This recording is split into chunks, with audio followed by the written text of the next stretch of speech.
Welcome to the Timeless Tales Library, where stories flow like gentle streams toward the quiet pools of sleep. I'm Oliver, your evening storyteller, and tonight I'll be sharing a soothing tale to ease your mind and guide you gently towards sleep. The Timeless Tales Library is made possible by listeners like you. If you've found comfort here, please subscribe and help us continue creating these peaceful stories. As you settle in, comment below and let me know where you are in the world tonight, and share a place you dream of, a story taking you to perhaps the spice markets of Marrakesh, a lighthouse on the Maine coast, the rice terraces of Bali, or a cozy bookshop in Edinburgh. Your ideas keep our little library glowing bright. Tonight's story is about a gentle journey aboard a magical train that carries passengers through dreamy landscapes filled with beloved characters from Oz, where soft conversations and wonder replace the rush of everyday travel. Now, close your eyes and allow your body to settle. The day is behind you, and its sounds are fading. Notice the quiet around you, a soft blanket of stillness. Let that stillness flow into your mind, calming the constant chatter of thoughts. Now, as you breathe, imagine a doorway opening in your mind. This is a special door, one that leads to a place of complete rest and calm. Beyond it lies the Timeless Tales Library. This is a place made just for you, a haven where stories are whispered, not read. Every word is like a gentle breeze, every sentence a soft note of music. Tonight, we step through that door together. Your bed is a private armchair by a crackling fire, the blankets a cozy throw, and the world outside has faded away. There is only this moment, this quiet room, and the tale about to begin. Let the story be your guide, a quiet current to carry you towards sleep. Wonderful Wizard of Oz, Dorothy's Night Train. The old brass pocket watch in Dorothy's palm had stopped ticking 3 days ago, its hands frozen at 23 minutes past 11. She had found it tucked behind a loose brick in her bedroom wall back in Kansas, wrapped in faded yellow silk that smelled of prairie grass and distant rain. Now, as she stood on the weathered platform of what the hand-painted sign proclaimed to be Twilight Junction, the watch began to hum with a gentle warmth that seemed to pulse in rhythm with her heartbeat. The platform stretched before her like something from a half-remembered dream, built from smooth river stones that caught the amber light of lanterns hanging from curved iron posts. Each lantern glowed with a soft, honey-colored flame that never flickered, casting dancing shadows that looked almost like tiny dancers pirouetting across the worn wooden benches. The air smelled of jasmine and old leather, with just a hint of the ozone that comes before a gentle summer storm. Dorothy adjusted her blue gingham dress, not the same one she'd worn on her first journey to Oz, but one that Aunt Em had sewn from the same pattern, as if understanding that some things needed to remain constant, even as the world shifted around them. Her hair fell in loose waves past her shoulders now, no longer confined to the practical braids of childhood, and her feet were bare save for the silver shoes that had appeared on her doorstep that very morning, gleaming as if freshly polished despite their obvious age. A low melodic whistle echoed across the misty landscape beyond the platform, growing closer with each note. The sound was unlike any train whistle Dorothy had ever heard. It seemed to contain layers of music, as if an entire orchestra were breathing through brass pipes hidden somewhere in the approaching darkness. She felt rather than heard the gentle rumble of wheels on tracks, a rhythm that seemed to match the now steady humming of the pocket watch in her hand. "Right on time," said a warm voice beside her. Dorothy turned to find the Scarecrow approaching across the platform, his familiar straw-stuffed form moving with an easy grace that belied his construction. He wore a conductor's uniform, now deep blue wool with brass buttons that gleamed like small suns, and a peaked cap that sat at a jaunty angle over his painted face. His smile was exactly as she remembered it, kind and slightly crooked, with button eyes that somehow managed to sparkle with genuine delight. "Scarecrow!" Dorothy exclaimed, though she kept her voice soft, as if speaking too loudly might disturb the peaceful atmosphere that seemed to wrap around the station like a comfortable blanket. "I wasn't sure you'd be here. The invitation was so unusual." The Scarecrow chuckled, a sound like wind rustling through autumn leaves. "The Twilight Express doesn't follow ordinary schedules, Dorothy. It arrives when it's needed and departs when the journey is ready to begin, though I must say this particular route has been planned for quite some time."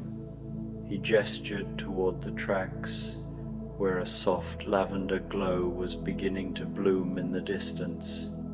The light grew stronger as they watched, resolving itself into the headlamp of an approaching locomotive that seemed to be constructed from moonbeams and starlight. The engine was sleek and elegant, painted in deep midnight blue with silver trim that caught the lantern light like captured lightning.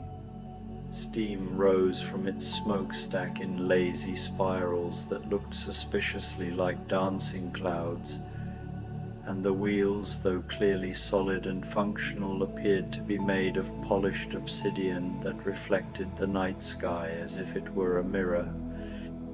"She's beautiful," Dorothy whispered, and found that her voice carried a note of reverence she hadn't expected.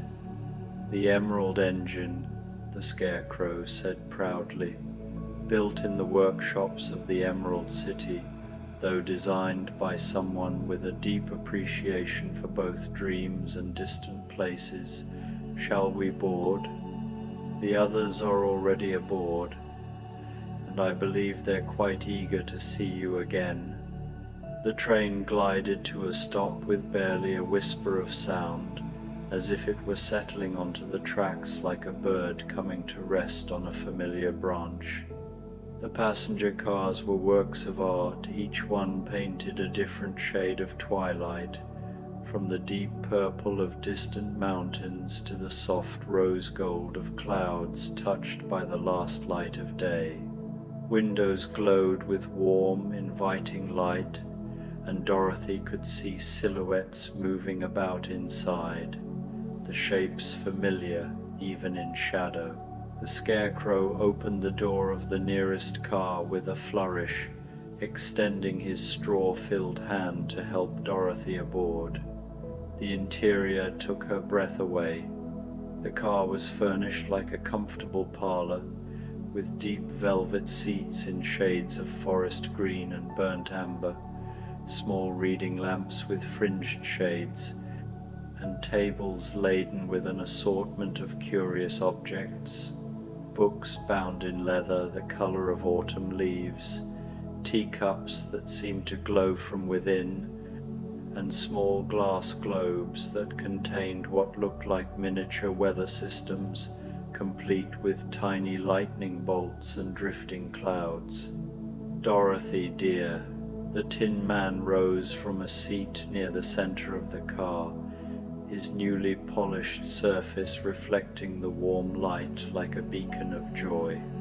He wore a vest of deep burgundy velvet over his metal form, and a small bow tie that somehow managed to look both formal and whimsical.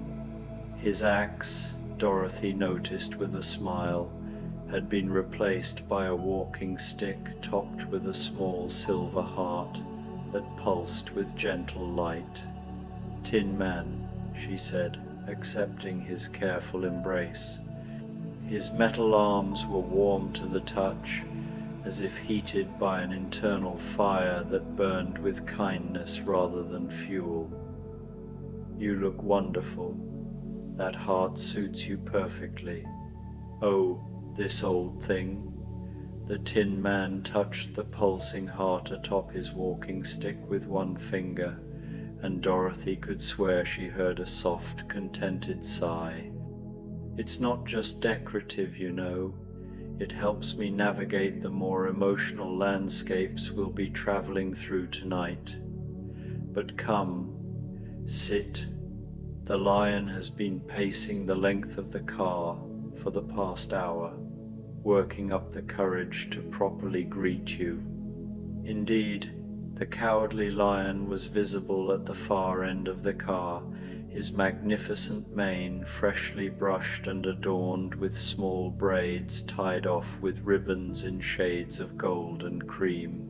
He wore a vest of midnight blue that complemented his fur beautifully, and Dorothy could see him taking deep breaths and muttering what sounded like encouraging phrases to himself. "Some things never change," Dorothy said fondly, making her way down the aisle toward her old friend. The floor of the train car was carpeted in thick, soft rugs that seemed to muffle all sound, so that her footsteps made no more noise than falling leaves. "Dorothy," the lion exclaimed as she approached, his voice booming with delight before he caught himself and continued more softly. Hello, Dorothy. It's wonderful to see you again. I was thinking about whether you'd remember us. It's been such a long time since Kansas." "I could never forget you," Dorothy assured him, reaching up to stroke his magnificent mane. "Any of you, though I admit I wasn't entirely sure this was real until I saw the scarecrow on the platform. The invitation appeared under my pillow 3 nights ago, written in silver ink that seemed to shimmer and move when I wasn't looking directly at it. Magic has a way of finding the right people at the right time," said a new voice, and Dorothy turned to see a small, elderly man approaching from the front of the car. He was impeccably dressed in a grey suit with a subtle pinstripe pattern, and wore a tall silk hat that seemed to contain more space than its exterior dimensions should have allowed. His mustache was neatly waxed, and his eyes twinkled behind wire-rimmed spectacles that occasionally reflected scenes that didn't match their immediate surroundings. "Professor Marvel?" Dorothy asked, though even as she said it, she knew that wasn't quite right. This man had the same kind face and gentle manner, but there was something more polished about him, more intentionally mysterious.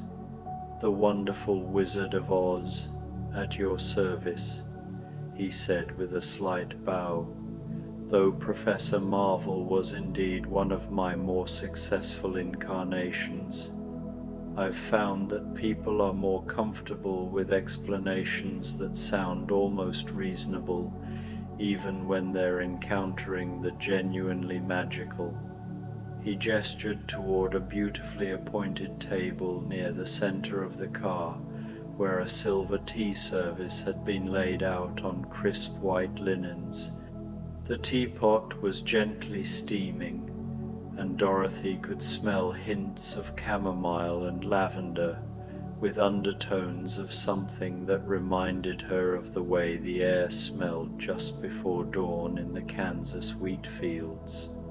"Please, all of you, sit," the wizard continued.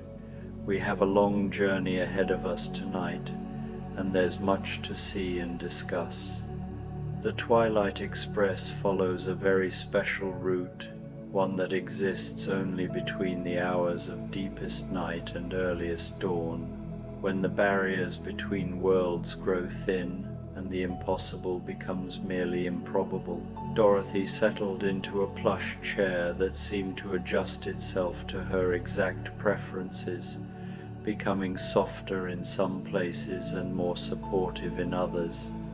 The Scarecrow took the seat beside her, followed by the Tin Man and the Lion, while the wizard busied himself with the tea service, pouring steaming liquid into delicate china cups that seemed to know exactly what each person needed to drink. "Where are we going?" Dorothy asked, accepting a cup that held what tasted like the world's most perfect hot chocolate, with hints of vanilla and cinnamon, and something that might have been liquid starlight. "Through the whispering woods of twilight," the wizard replied, settling into his own chair with a cup of something that smelled like pipe tobacco and autumn evenings. "Past the crystal caves of reflected dreams, across the bridge of sighs content, and finally to the garden of gentle endings, where all good journeys come to rest." As if summoned by his words, the train began to move with the smooth, dreamlike motion of a boat gliding across still water. Dorothy looked out the window and saw that they were passing through a landscape that defied easy description. The trees alongside the tracks were enormous, not in an intimidating way, but with the comfortable largeness of old friends. Their leaves glowed with soft bioluminescence in shades of blue and green and silver, and their branches seemed to wave gently as the train passed, as if greeting old acquaintances. "The trees are saying hello," the Scarecrow observed, following her gaze. "They remember you from your first journey through Oz, though this is a different part of the land entirely. The Whispering Woods exist at the edges of all stories, where the things that almost happened go to wait for their turn to be real." "Almost happened?" Dorothy asked. "The conversations you meant to have but never found the time for," the Tin Man explained, his voice gentle and reflective.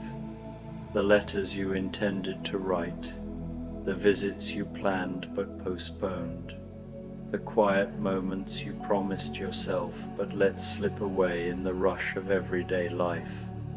As he spoke, Dorothy became aware of a soft murmuring sound from outside the train, not quite voices, but something that carried the cadence and emotion of conversation. It was oddly comforting, like overhearing the distant sound of people talking in another room, the words indistinct, but the tone warm and friendly. "Listen," the Lion said, tilting his magnificent head toward the window. "Do you hear them?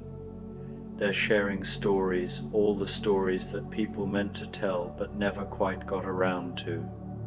The woods collect them and keep them safe, in case someday the tellers find their way back to finish what they started."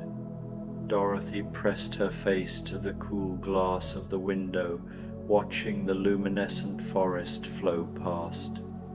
Between the trees, she caught glimpses of small clearings, where groups of shadowy figures sat in circles, their forms indistinct but their postures suggesting animated conversation. Sometimes one of them would look up and wave at the passing train, and Dorothy found herself waving back, though she couldn't explain why it felt so natural to do so. "I think I understand," she said quietly. "There are so many things I've been meaning to tell all of you, Letters I started but never finished, visits I planned but never made. Life gets so busy, and before you know it, years have passed.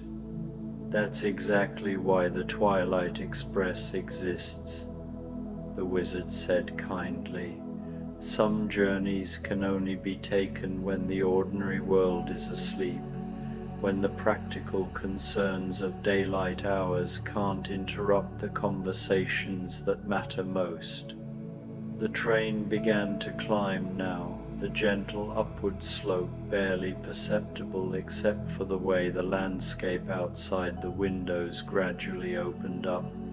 The whispering woods fell away below them, and Dorothy found herself looking out over a vast valley filled with what looked like a lake made of liquid moonlight.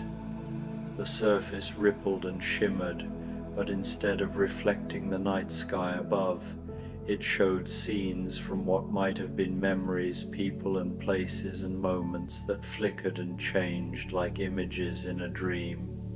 The crystal caves of reflected dreams, the Scarecrow announced, though his voice carried a note of wonder, as if he were seeing them for the first time despite his role as conductor. Every dream that's ever been dreamed leaves a reflection there. Not the strange, chaotic dreams that come from too much cheese before bedtime, but the deep dreams, the ones that show us who we really are and who we might become. Dorothy watched, mesmerized, as scenes played across the surface of the impossible lake. She saw herself as a child, spinning in the wheat field behind her Kansas home with her arms outstretched, laughing at the sheer joy of being alive. She saw Aunt Em teaching her to bake bread, the two of them covered in flour and giggling like conspirators. She saw Uncle Henry sitting on the porch at sunset, whittling a small wooden bird that would eventually find its way to Dorothy's bedroom windowsill. But there were other scenes too, ones that felt like dreams of possibility rather than memories. She saw herself older, walking through a library filled with books that seemed to write themselves, their pages turning without wind as new stories appeared on them. She saw herself standing on a stage, but instead of performing, she was simply talking to a crowd of people who hung on every word, as if she were sharing the most important truths in the world. Are those things that could still happen? She asked. In one form or another, the wizard replied, dreams have a way of coming true, though rarely in the exact form we first imagine them. The important thing is to keep dreaming, to keep believing that there are still wonderful adventures waiting around the next bend. The train curved around a mountain peak, and suddenly they were traveling across what appeared to be a bridge made of crystallized music. Dorothy could hear the faint echo of melodies built into the very structure they were crossing, lullabies and love songs, work songs and celebration hymns, all woven together into something that supported their passage while filling the air with gentle harmony. The Bridge of Sighs content, the lion said, his voice unusually confident. It's built from all the moments of perfect satisfaction that people experience the sigh after a job well done, the contented breath at the end of a good meal, the peaceful exhalation that comes when you realize you're exactly where you're supposed to be. Dorothy found herself sighing as he spoke, a long, slow breath that seemed to add its own note to the bridge's symphony. She felt a deep sense of rightness settle over her, as if all the scattered pieces of her life were finally clicking into place. The rushed mornings and long work days, the missed connections and postponed plans, none of it seemed to matter here. There was only this moment, this train, these beloved friends, and the gentle forward motion that carried them toward whatever came next.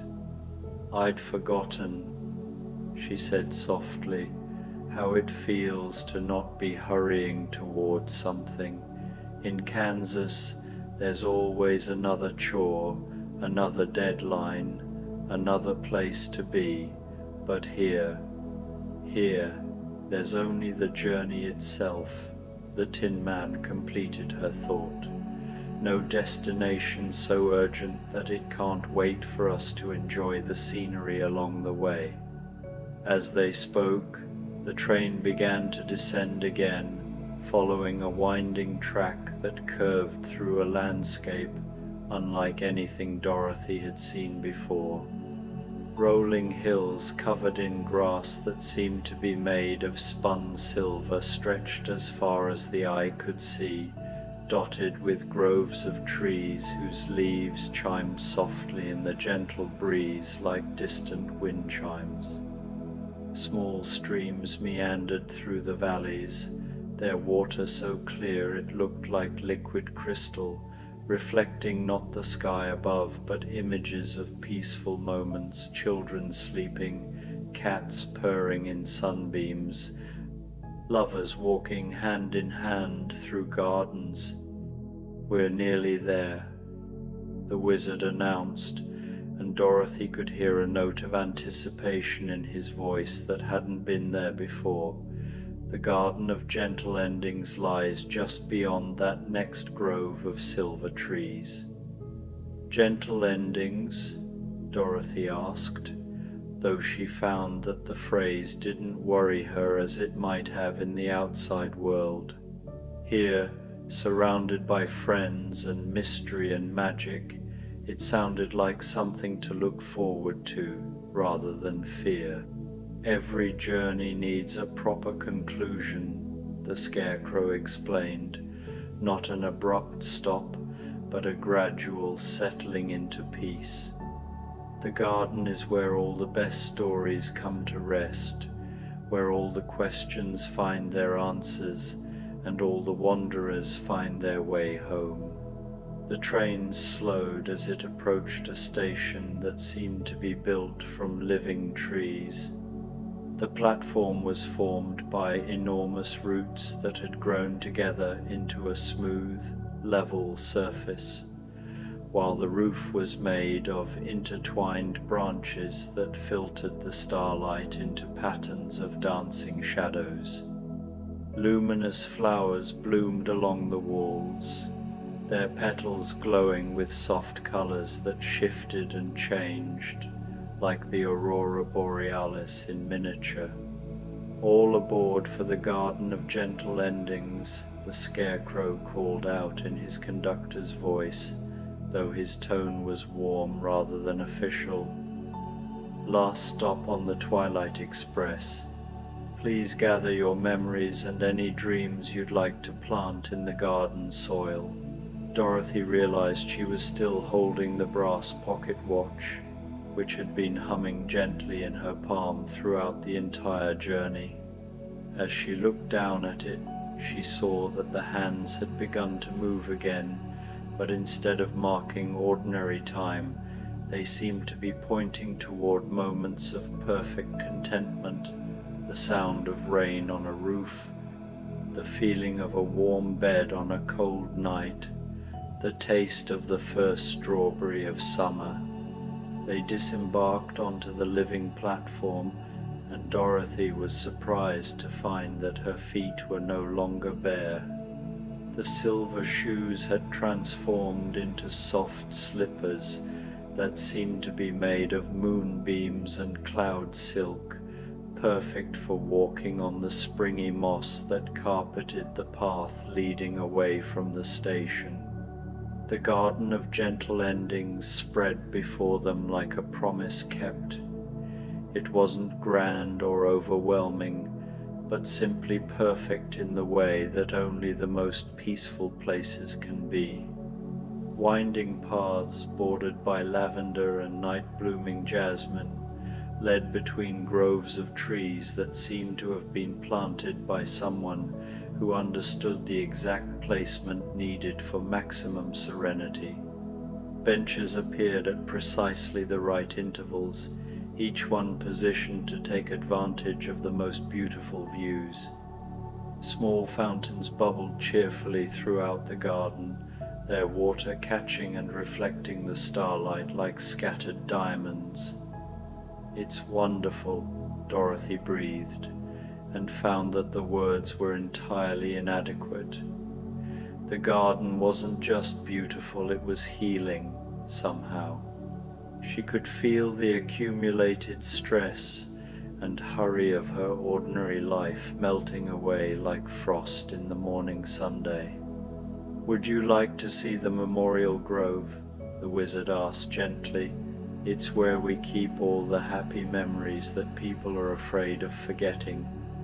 He led them down a path lined with trees that seemed familiar, though Dorothy couldn't quite place them at first.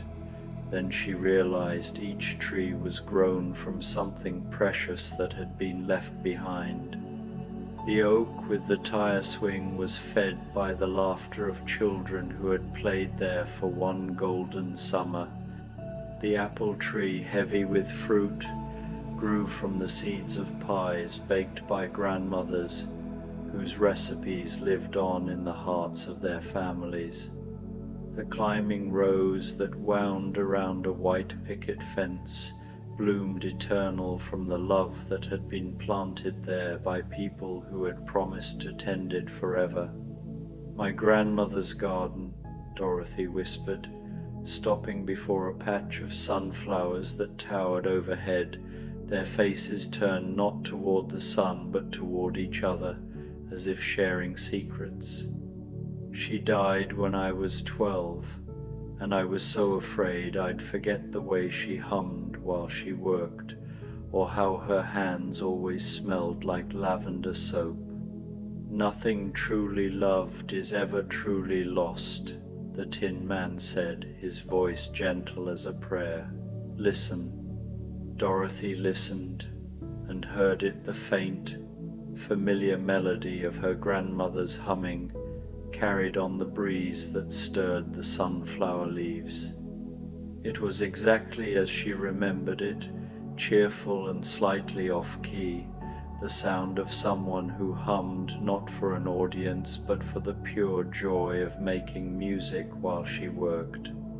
They continued through the garden, each of them finding remembrances that spoke to their hearts.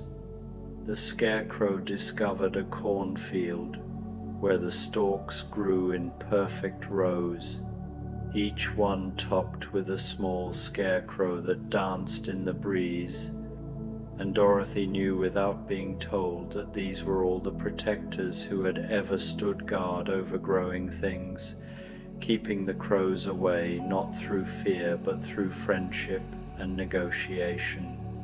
The lion found a pride of magnificent cats sleeping in a sunny meadow, their manes and coats gleaming with health and contentment. They welcomed him with purrs and gentle nuzzles, and Dorothy realized these must be all the cats who had ever been beloved and well cared for, living on in a place where they could nap in eternal sunshine and never fear the storm. The Tin Man was drawn to a workshop where the most beautiful music boxes were being crafted by invisible hands. Each one played a different melody, and each melody was the sound of a heart being mended, a soul being healed, a spirit learning to love again after thinking it never could. "This is where broken things come to be made whole," he said softly, watching as a tiny dancer spun inside one of the music boxes, her painted face glowing with joy. Not just toys and trinkets, but all the precious things that seemed lost beyond repair. They made their way finally to the heart of the garden, where a circular grove of ancient trees surrounded a small, perfect clearing. In the center of the clearing was a fountain, but not the kind that shoots water high into the air. This fountain was more like a spring, bubbling up gently from the earth and flowing in a series of small streams that watered the entire garden. The water itself seemed to glow with its own light, and Dorothy could hear something in its sound, not quite words, but something that conveyed meaning nonetheless. "The fountain of stories completed," the wizard said. "Every tale that has ever been told to a satisfying conclusion adds its voice to these waters.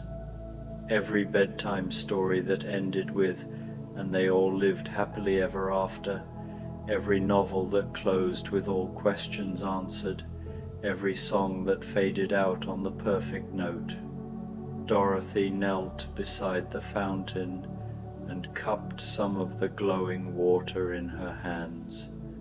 As she did, she heard echoes of all the stories that had ever comforted her, fairy tales read by lamplight, adventures shared around campfires, quiet conversations that had helped her make sense of the world. She drank, and the water tasted like peace itself. "Is this the end, then?" she asked, though she found she wasn't sad at the prospect. The garden was too beautiful, too restful, for sadness to find purchase there. "Every ending is also a beginning," the Scarecrow said, settling onto the soft grass beside the fountain. "The Twilight Express makes this journey every night, carrying different passengers to different destinations, but the garden remains, and the stories remain, and the love remains." "Will I remember?" Dorothy asked. "When I wake up in Kansas, will I remember all of this?" The wizard smiled, the same kind, slightly mysterious smile she remembered from their first meeting. "You'll remember what you need to remember when you need to remember it. Sometimes it will be the whole journey, clear as daylight. Sometimes it will be just a feeling, the sense that you're loved, that you're not alone, that somewhere in the world there's a train that runs on starlight and friendship, carrying precious cargo through landscapes made of dreams." The lion yawned hugely, then looked embarrassed. "I'm sorry, I don't know why I'm suddenly so sleepy. This garden is just so peaceful." "That's exactly what it's meant to be," the Tin Man said, his voice growing softer as he spoke. "A place where tired souls can rest, where weary hearts can remember what it feels like to be content." Dorothy found herself growing drowsy too, the kind of sleepiness that comes not from exhaustion but from deep relaxation. The pocket watch in her hand had grown warm and heavy, and when she looked down at it, she saw that the hands were now pointing to symbols instead of numbers: a crescent moon, a sleeping cat, a child's closed eyes, a flower folding its petals for the night. "Lie back," the wizard suggested gently. "Look up at the stars and let them tell you their stories. Every point of light up there is a dream someone has shared, a hope someone has cherished, a love someone has given freely to the world." Dorothy lay back on the impossibly soft grass, her head pillowed on moss that smelled like her childhood summers. The Scarecrow settled beside her, then the Tin Man, then the lion, and finally the wizard, all of them looking up at a sky that seemed closer here than it ever had in the ordinary world. The stars were indeed telling stories. She could almost make out the words, soft and soothing, like the best bedtime tales told by the most loving voices. "Thank you," she whispered, though she wasn't sure if she was speaking to her companions, to the garden itself, or to whatever force had brought them all together for this impossible, perfect journey. "Thank you, Dorothy," the Scarecrow whispered back, "for believing in us, for remembering us, for letting us be part of your story. Thank you for showing us what courage really looks like," the Lion added, his voice already thick with approaching sleep. "Thank you for teaching us that hearts aren't something you have, but something you do," the Tin Man murmured. "And thank you," the Wizard said so softly that Dorothy almost missed it, "for reminding an old magician that the best magic isn't about tricks or illusions, but about bringing people together and helping them find their way home." Dorothy closed her eyes, still holding the warm brass watch, still feeling the presence of her dearest friends beside her. The fountain continued to bubble gently nearby, the stories it contained flowing endlessly through the garden, watering the flowers of memory and possibility. Somewhere in the distance, she could hear the Twilight Express whistling softly as it prepared for its next journey, carrying new passengers toward their own gardens of gentle endings. The last thing she was aware of, before sleep claimed her completely, was the sound of her grandmother humming somewhere among the sunflowers, and the certain knowledge that all the love she had ever given and received was here in this garden, growing into something beautiful and eternal, ready to bloom again whenever it was needed. The stars continued their storytelling long into the night, their tales weaving together into a tapestry of dreams that would carry Dorothy safely back to Kansas and forward into whatever adventures awaited her in the waking world.